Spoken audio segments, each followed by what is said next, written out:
नमस्ते गुरुजी। नमस्ते। मेरे मन में एक सवाल है कि कुछ लोग कहते हैं जीवन में दीर्घायु होनी चाहिए जी। और कुछ लोग कहते हैं 4 दिन जियो पर शान से जियो। आपके हिसाब से क्या है? देखिए कल्पना जी, ये एक आम धारणा है। हमारे यहाँ जो बुंदेलखंड है, जी। उसमें कहा जाता है कि 12 बरस लो कुकुर जीवे हुँ, और 13 लो जिये सियार, जी। बरस 18 छत्री जीवे, हुँ, आगे जीवन को धिक्कार। बिल्कुल। यानी जोश-जोश में हुँ, लोग ये मानते हैं कि एक अगर क्षत्रिय है 18 वर्ष की उम्र से ज्यादा जिए तो बेकार है उसकी जिंदगी, क्योंकि उसको इतना युद्ध में पारंगत होना चाहिए, इतने युद्ध लड़ने चाहिए कि युद्ध लड़ते लड़ते अगर जिंदा बना रहा तो इसका मतलब है वो कायर है, यानी 18 साल तक उसको मर जाना चाहिए। हुँ, और लोग इस बात को बड़ा आसानी से स्वीकार भी करते थे। जी। हमारे यहाँ भी अभी भी जो आजकल की पीढ़ी है वो कहती है कि 4 दिन जियो लेकिन शानदार शान से जियो। बिल्कुल। तो वो एक जादू की उम्मीद में है। जी। ये नई पीढ़ी, पुराने जो लोग कहते थे वो कहते थे कि लंबा जीवन, सुंदर जीवन। एक हम कभी संतों की कहानी पढ़ते हैं, ऋषियों की, तो कहते हैं उन्होंने 200 वर्ष तक जीवन जिया, जी। 200 वर्ष का सुंदर जीवन जिया, शानदार जीवन जिया। तो ये एक ऐसा घालमेल है, इसमें बहुत सारे लोग हैं जो ये मानते हैं कि जीवन जो है छोटा हो और शानदार हो।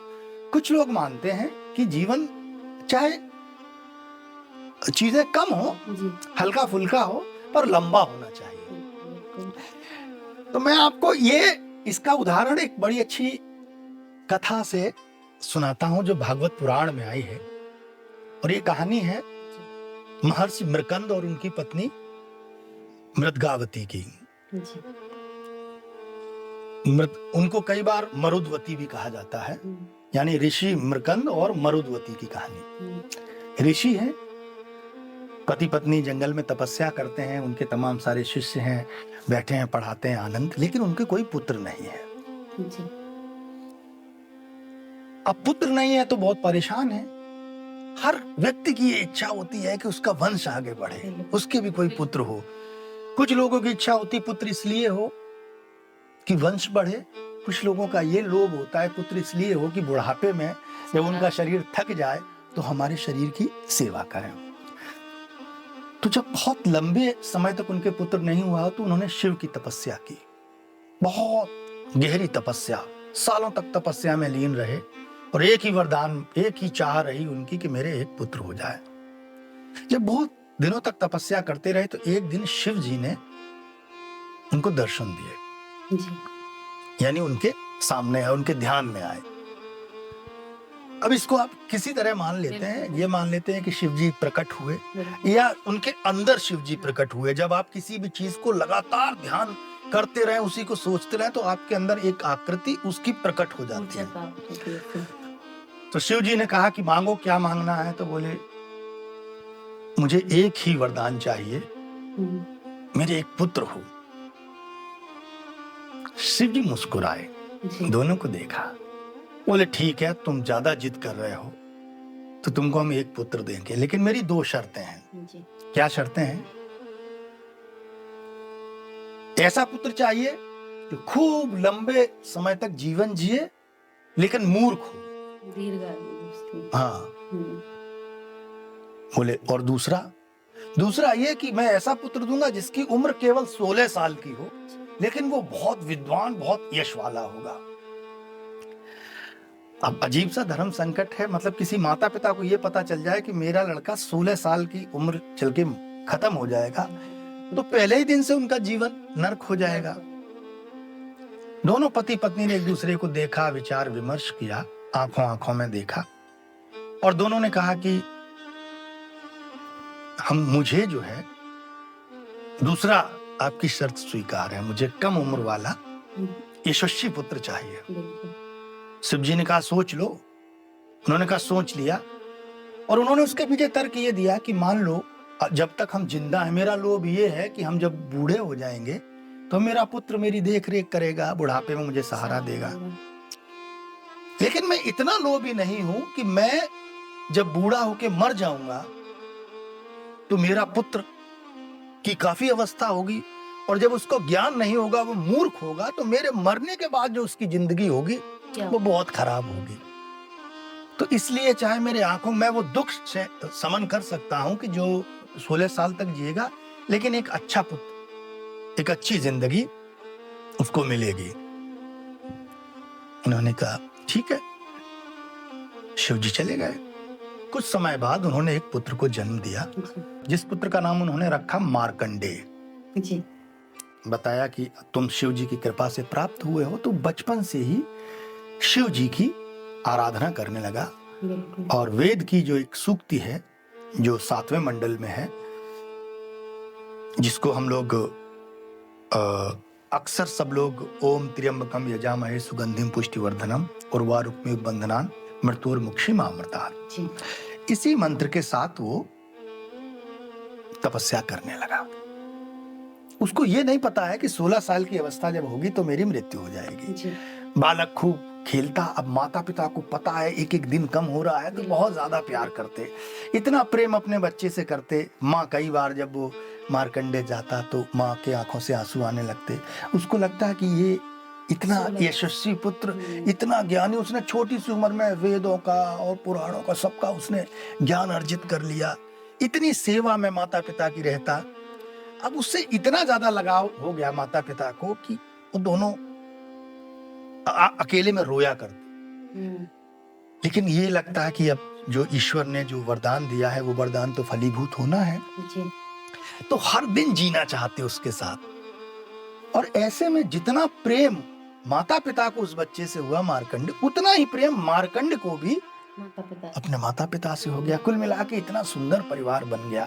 और हर साल जब उसका जन्मदिन होता तो उसके जो मृकंद ऋषि हैं, वो एक बहुत अच्छा आयोजन करते और बढ़िया भोजन कराते लोगों को।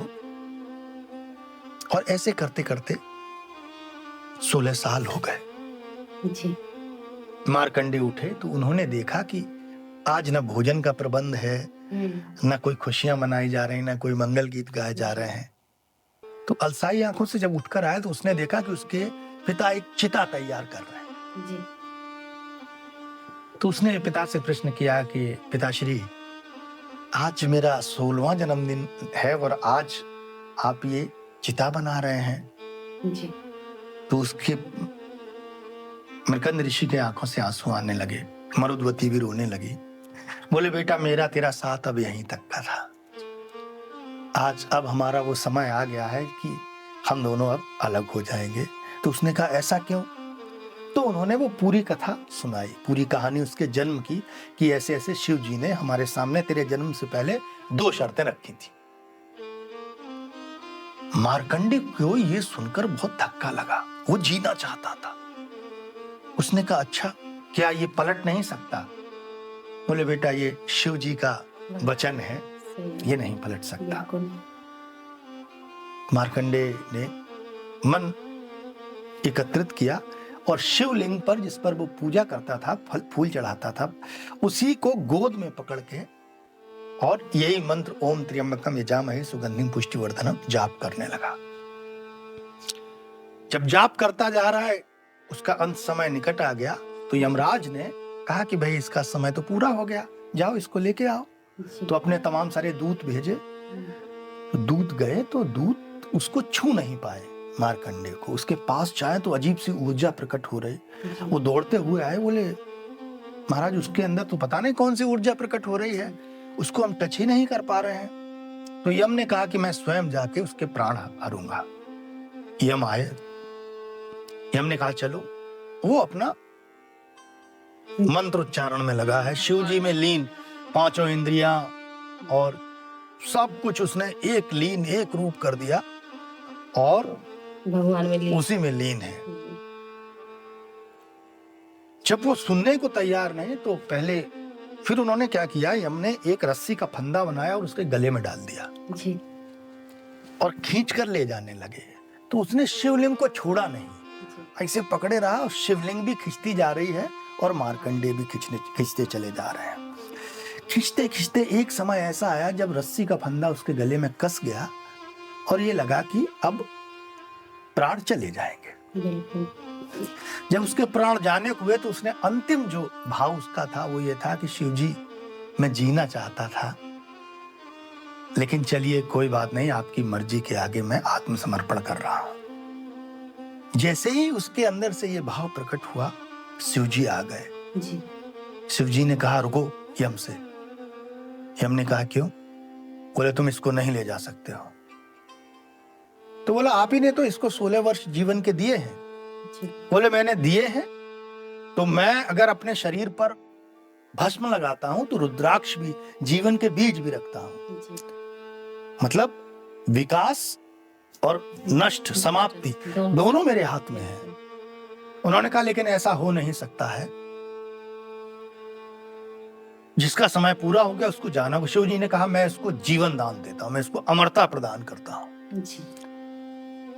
तो यम ने कहा वाह, आपकी तो अद्भुत ही दादागिरी चल रही है। आपने पहले भृगु के पुत्र शुक्राचार्य को मृत संजीवनी दे दिया, तो उसने ही हाहाकार, सब राक्षस जितने दैत्य मरते हैं वो जिंदा कर देता है, और अब उसके पौत्र को आप ये दे रहे हैं अमरता का वरदान। शिव जी ने कहा नहीं, मैंने फैसला कर लिया है। बोले आप मुझे भी इस सृष्टि को जवाब देना है, जो मेरा काम है मैं करके रहूंगा। और वो फिर से खींचने लगा। अचानक दोनों में युद्ध होने लगा और शिव जी ने यम को मार दिया। जैसे ही यम की मृत्यु हुई तो देवलोक में हाहाकार मच गया। लोगों ने कहा कि ऐसा कैसे, अगर यम ही नहीं रहेंगे, जो सबको मारने वाला ही मर जाएगा, तो दुनिया में फिर तो हाहाकार मच जाएगा, हर आदमी अमर ही हो जाएगा। फिर सब लोग इकट्ठे हुए, बोले शिव जी यम को जीवित करिए। तो उन्होंने कहा मैं एक ही शर्त पर जीवित करूंगा, अगर ये मार्कंडे को जीवन दान दे, छोड़ दो। तो शिव जी का एक नाम कालांतक है, मतलब काल का अंत करने वाले, यानी यम को भी मार देने वाले, जिसने काल का भी अंत कर दिया। तो जब ध्यान किया गया कि मार्कंडे जो हैं क्या सुना रहे थे, तो वो जो मंत्र सुना रहे थे, तो उस मंत्र का नाम रखा गया महामृत्युंजय मंत्र। यानी इस मंत्र को जो भी उच्चारण करेगा उसको काल जो है उसके पास नहीं आएगा, और वो तमाम सारी जो विनाशकारी चीजें हैं, जो अकाल मृत्यु है, उससे बच जाएगा। तब से महामृत्युंजय मंत्र का अक्सर लोग जाप किया करते हैं, और ये कहते हैं कि मार्कंडेय ऋषि ने उस मंत्र को जप कर अपना जीवन जो है वो बड़ा कर लिया। तो अब यहाँ पर ये कहानी है कि लंबा जीवन तभी अच्छा है जब जीवन के साथ समृद्धि हो, ज्ञान हो, विवेक हो। यूं ही लंबा जीवन जिए जाने का मनुष्य योनि में कोई बहुत अर्थ नहीं रह जाता है। तो अपनी अपनी जगह दोनों मूल्यवान हैं। दीर्घायु जो है वो होनी चाहिए, पर ज्ञान के साथ, सुख के साथ। और कम जीवन वो है, वो भी कई बार हानिकारक होता है, और ये तो आज की जो पीढ़ी है वो ऐसा मानती है। लेकिन जीवन सुंदर होना चाहिए, लेकिन यश, समृद्धि, सुख, ज्ञान वो सब भी उसमें होना चाहिए। तो कुल मिला के बात इतनी सी है कि दोनों ही बातें अपने आप में बहुमूल्य हैं, पर दोनों एक दूसरे के पूरक हैं। अलग अलग अगर दोनों को डिफाइन करके करेंगे तो दोनों ही चीजें बहुत मूल्यवान नहीं रह जाएंगी। फिर मार्कंडेय ऋषि ने लंबा जीवन जिया, द्वापर युग में युधिष्ठिर को उपदेश दिया उन्होंने, और कहते हैं वो अमरता को प्राप्त कर गए, जिससे इस लोक का बहुत बड़ा कल्याण हुआ। तो अगर 16 साल में मार्कंडेय ऋषि मर जाते तो लोक कल्याण की भावना वहीं खत्म हो जाती। तो जीवन तो उनका बड़ा ज्ञानी का होता, लेकिन लोक कल्याण नहीं कर पाते, लोक कल्याण नहीं कर पाते। ऐसे ही अगर मान लो उनके कोई दूसरा पुत्र होता जो हजारों साल तक जीता और मूर्ख होता, तो वो जीता तो रहता एक जड़ की तरह, एक पत्थर की तरह, उसका भी कोई मूल्य नहीं रहता। तो दोनों जो है लंबा जीवन भी हो, किंतु यश, सुख, समृद्धि के साथ हो, और